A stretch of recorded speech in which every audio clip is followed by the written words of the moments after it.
श्री कृष्णम वंदे जगद्गुरुम, श्री कृष्णम वंदे जगद्गुरुम।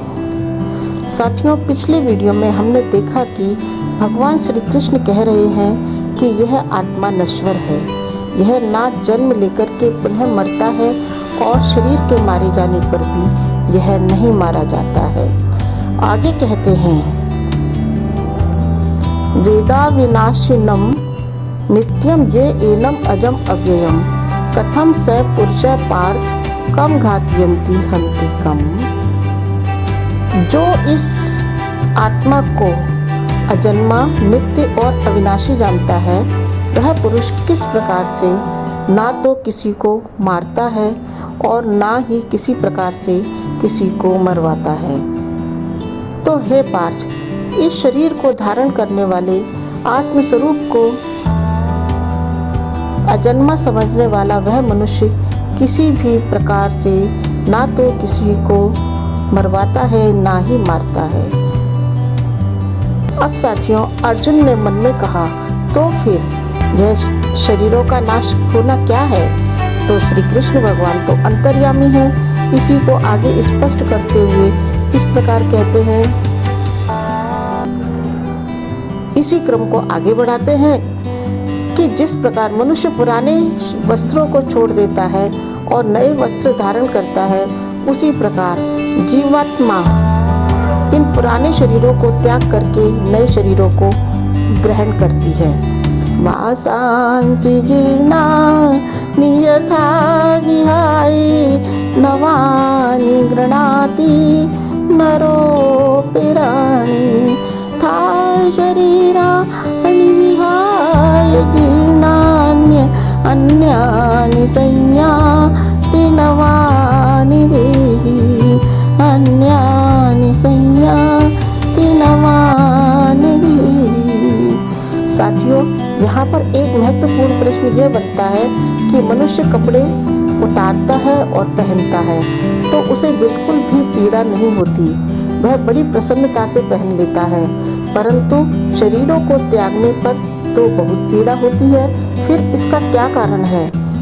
स्वामी राम सुखदास जी कहते हैं, शरीरों को त्यागने पर पीड़ा इसलिए होती है कि हमारा शरीर में राग होता है, हमारा उससे प्रेम हो जाता है, उस शरीर में आसक्ति हो जाती है, क्योंकि हम इतने समय तक उस शरीर में रहे हैं। हम जो कि आत्मस्वरूप हैं, वह उस शरीर में इतने समय तक रहा है, तो इसके कारण उसे शरीर के माध्यम से इंद्रियों के द्वारा भोग भी करता है और उस शरीर से राग हो जाता है।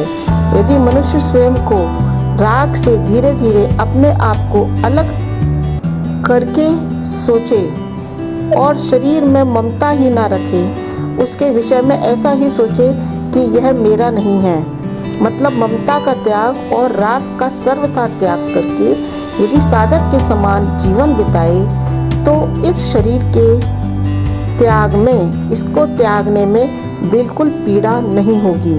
इसी बात को हम उदाहरण से इस प्रकार समझ सकते हैं कि जैसे एक बच्चा बहुत छोटा है और उस समय उसके कपड़े बदले जाते हैं तो वह बहुत रोता है, क्योंकि वह समझता है कि यह कपड़े मेरे शरीर से चिपके हुए हैं, इन्हें जो उतार रहा है वह मेरे शरीर के एक हिस्से को उतार रहा है। तो वह बच्चा बहुत रोता है और जब वह देखता है कि प्रतिदिन ही उसके कपड़े उतारे जा रहे हैं, उसे कोई पीड़ा ही नहीं हो रही है, कोई तकलीफ ही नहीं हो रही, तो उसे जो नया वस्त्र पहनाया जाता है तो उसे देखकर और भी अधिक प्रसन्नता होती है। उसे वस्त्र उतारने में पीड़ा होती नहीं है, क्योंकि अब वह समझ चुका है कि यह तो वस्त्र है जिसके उतारने से मुझे पीड़ा नहीं होगी। जब उसका पुराना वस्त्र उतरता है तो प्रसन्न होता है कि मुझे नया कपड़ा मिलेगा, मैं नया कपड़ा पहनूंगा। इसी तरह साथियों, इस देह को त्यागने में बिल्कुल पीड़ा नहीं होती। किन लोगों को पीड़ा नहीं होती? जो सिद्ध होते हैं, योगी होते हैं। बस आसानी से तन की झीनी चदरिया को, जिसे कबीर दास जी ने झीनी झीनी कहा है, वह निरंतर आसानी से उतार कर हर बार नए शरीर को, नई चतरिया को धारण करते हैं। इस पृथ्वी लोक पर आकर इस चतरिया से पृथ्वी लोक का आनंद उठाते हैं और यों की त्यों, यानी जैसी कोरे रूप में भगवान ने इस चतरिया को दिया था, योग रूप बनाया था, उसे वैसे ही उतार कर परमात्मा को अर्पित कर देते हैं। उन्हें बिल्कुल पीड़ा नहीं होती। साथियों, इसी बात को राजस्थान की सरल, मीठी और रसीली वाणी में इस प्रकार कहूँगी। अज अव्यय अनित्य छे, अज अव्यय अनित्य छे, जे नर इने जान।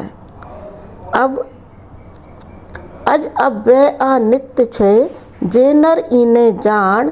क्या ने ओ मरवाए लो, क्या का लेसी प्राण। क्या ने वो मरवाए लो, क्या क्या लेसी प्राण।